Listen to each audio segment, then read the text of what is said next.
So, in the European arrest warrant of the 9th of March 2017, Judge Jean-Luc Gadaud bore false witness. He lied under oath and created 9 false charges for his imagination for GCMAF. Lynn and I never did anything in France, and that is why he has no evidence.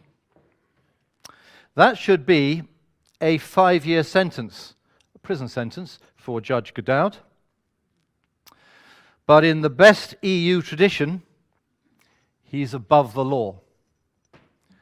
So we had corpus juris come to England in 1992, and since then, 2,000 people at least have died in police cells, and no policeman has been prosecuted, because under the European Union, they are above the law. So Judge Gadaud copied my 9 charges, an exact photocopy to Lynn. And of course, she is a biomedical scientist. I was the CEO of Immunobiotech, a full-time director. And she's got the charges as though she's the CEO and full-time director. But she was a contractor, not even a staff member, and was treating patients under Professor Marco Ruggiero, MD, one of my 4 scientists. She treated 300 people successfully. Our roles were nothing like each other.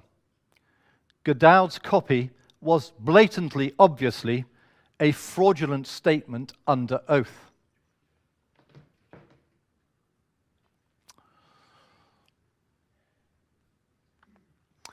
So, Judge Jean-Luc Gadaud also committed perjury.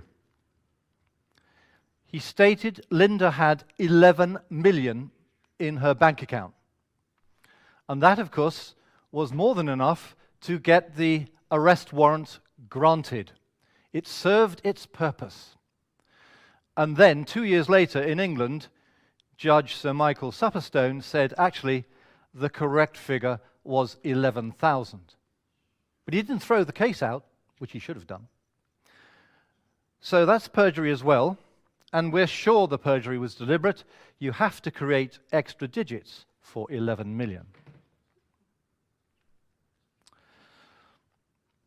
This case has already gone on for 5 years. Judge Gadaud won't let it be tried for obvious reasons. He has no evidence. We never did anything with GCMAF in France. Then Judge Jean-Luc Gadaud dishonestly linked 2 little GCMAF companies, Durzam BV of Holland and Cyto Innovations of France, who had never heard each other, and said there was a conspiracy between them, and then used the terrorism parts of the MLAT, the Mutual Legal Aid Treaty.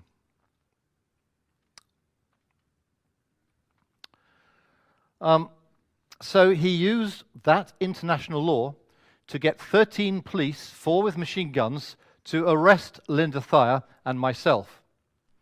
But we were only in France on weekends. He got David Housel arrested, who was the only man there, who was Durzam's only employee, and put him in prison for 5 months without charges. This is abuse of the terrorism laws. They were not intended to be used to protect the profits of the big pharmaceutical corporations.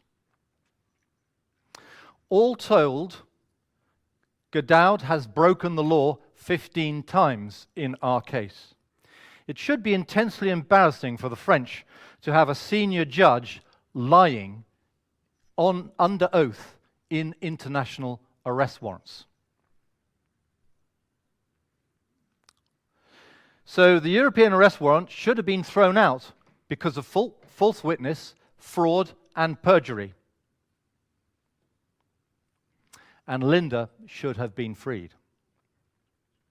But frankly, I think her lawyer was working for the other side.